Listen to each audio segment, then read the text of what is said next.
Alrighty, we are back, and this is a video for all of you out there that struggle to hit your protein goal for the day or struggle to up your protein or whatever. All right, I got some tips and tricks for you.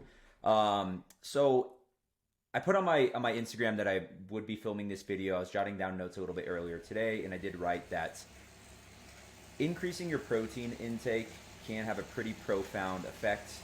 Specifically for the individuals that might be a little bit lower, which I've worked with general population clients, whatever, for over 12 years now. And the amount that I see that eat an adequate amount of protein is very, very small. I mean, extremely, extremely low. Specifically calling out you ladies out there. I mean, I've worked with a lot that are like 20, 30 grams a day. And I think that upping the protein intake can have a profound effect on weight loss, weight management long-term, improving body composition, helping increase muscle, lean muscle, whatever, strength, just general recovery, well-being, and things like that as well. So it's important, in my opinion. And a lot of the science that we see, it tends to be, one of the most satiating macronutrients. It's also a macronutrient that's, it's hard to overconsume. You see a lot of people, oh, I eat too many potatoes, fries, this, that. You don't hear a lot of people like, oh, I just eat so much chicken breast. Unless it's things like ribs or something that have, a very high fat content, sugar content, things like that. So having a relatively moderate to high protein intake, I do think is kind of major key for long-term success in this kind of health and fitness game. And it's probably the one thing that I'm probably the most anal about, that I want to make sure, even when I go off the rails with eating, I'm like, I need to make sure I'm hitting my protein intake, which for me, I probably try to stay roughly north of 150 grams of protein. There's a lot of different literature out there of like, all right, it needs to be this per kilo or this per pound or whatever.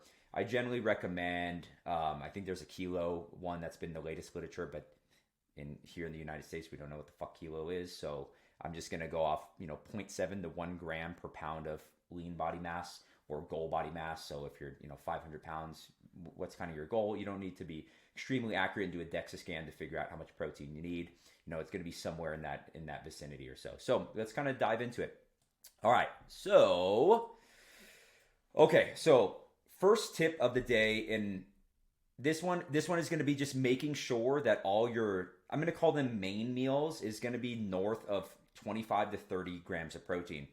So I basically will not eat something unless there's an adequate amount of protein for breakfast, lunch, and dinner. So again, if you're at 30 grams, and let's just go off of breakfast, lunch, and dinner, because that's what we're generally used to, then you're going to hit 90 minimum.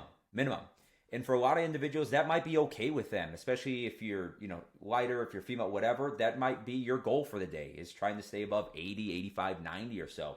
So just right there, that can hit your goal. So have a minimum protein for every single one of your main meals. I put, again, trying to stay north of 25 grams. And again, this should, check most of the boxes and be able to complete, I would probably say, 70 to 100% of your protein intake. Now, again, if you're a very large individual, 250 pounds of lean muscle, you'll probably have to up that closer to 40, 45, 50. For me personally, I try to have my breakfast is probably 35 to 45, and my dinners is probably closer to 45 to 50. Lunch is somewhere in there. So I go higher per meal for me personally, because that's what helps me is just hit my protein goal. And again, it keeps me satiated and things like that as well too, which is a great byproduct of having high protein. Okay, so that's tip number one. All main meals, north of 25 grams protein. Number two, high protein snacks. And this is going to be more so for the individuals that don't like to lean on protein powders. My bias is, why wouldn't you? But again, if you don't like protein powders for whatever reason, that's fine. There's ways that we can do this. Now, I broke these up in a couple different categories here. A lot of high protein snacks are more dairy based. This does not work for every individual, unfortunately. So yeah, obviously if you can get, dairy-free versions of these things, awesome. But fortunately or unfortunately, a lot of high protein snacks are dairy based. So I put Greek yogurt, cottage cheese, skyr, which is basically like a Icelandic Greek yogurt thing. I'm a big fan. I actually really like it. And then things like string cheese, different cheese snacks, and just kind of cheese in general tends to be relatively high in protein. Some will have a little bit higher, fat content. So that's going to be dairy. And then I put kind of dairy, eggs. I don't even know. Are those dairy? There's not there. I don't know. I think there's kind of debate on that one. But yeah, eggs could be another good high protein snack. And then let's go into kind of the meat category. So jerkies, deli meats, and I even put like chicken chips. They sell these at like Costco and other places that I guess they're made out of chicken or something. They're okay. And then for plant-based, I don't have a large list, unfortunately. I put edamame. That tends to be pretty high. You can get the like dry roasted edamame is pretty good. Obviously, there's other just like the tofu, seitan, tempeh, or whatever. You can do that as well if you want that for a snack. And I guess you can make any protein, even chicken breasts and bites and things like that. And then protein mixed snacks. These are probably more like protein powder-ish derivatives. You know, that could be protein bars. I put like things like Quest chips, protein puffs. If you Google or Amazon like high protein snack, you'll see a laundry list of different weird things that are probably, again, essentially just made from protein powder, but they mold them into like a Quest chip or something like that as well too. And there's different ways to kind of style these up. So I'm not a huge cottage cheese fan, but what I've been doing lately, and I'm going to try to put a picture or video or something like that, is I make it into like a dip.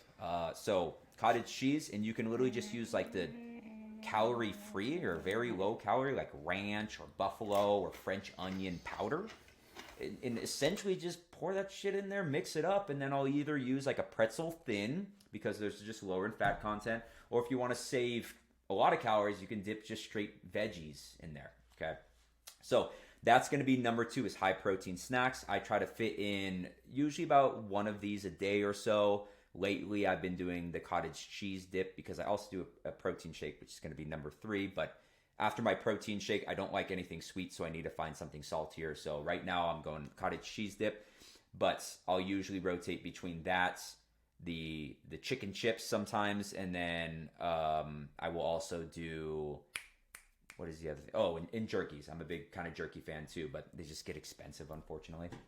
All right, so tip number 3, and this is probably going to be the most effective and the most efficient tip, and I only got 3 of these. This is protein shakes.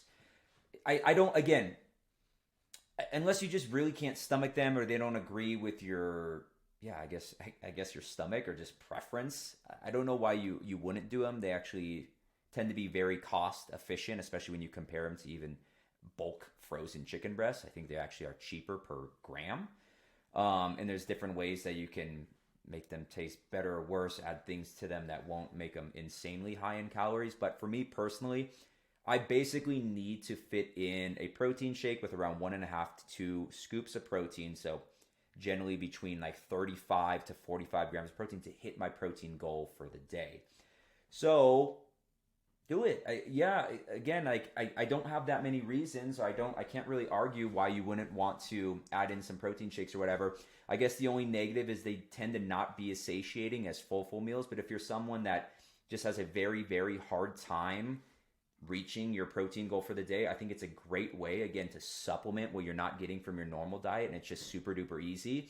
And you can get them in ready to drinks. You can, obviously you can get them in powders. You can put powders in a blender bottle, shaker cup or whatever, have that waiting for you, have it at work. It's just easy and convenient. Again, biggest downside is just they're not super duper filling. But yeah, and then when it comes to protein powders, I'm also like, figure out what works for your tastes and your budget, and then just kind of personal preference. If whey doesn't sit well for your stomach or whatever, maybe you try a plant-based, pea protein, egg white protein, things like that.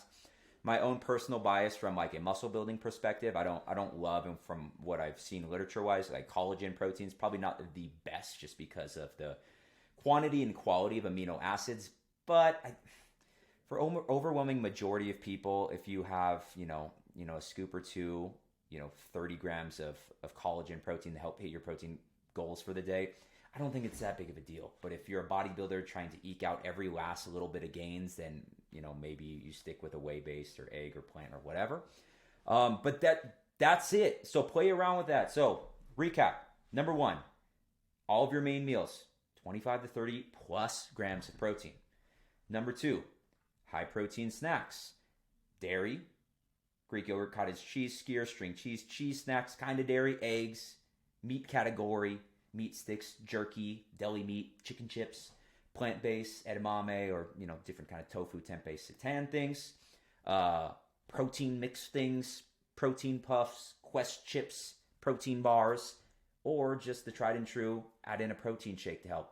So let me know, comment down below, what did you think? What have you used? What strategies have you used to help hit your protein goals for the day? Thank you, follow along, and yeah, have a great rest of your night.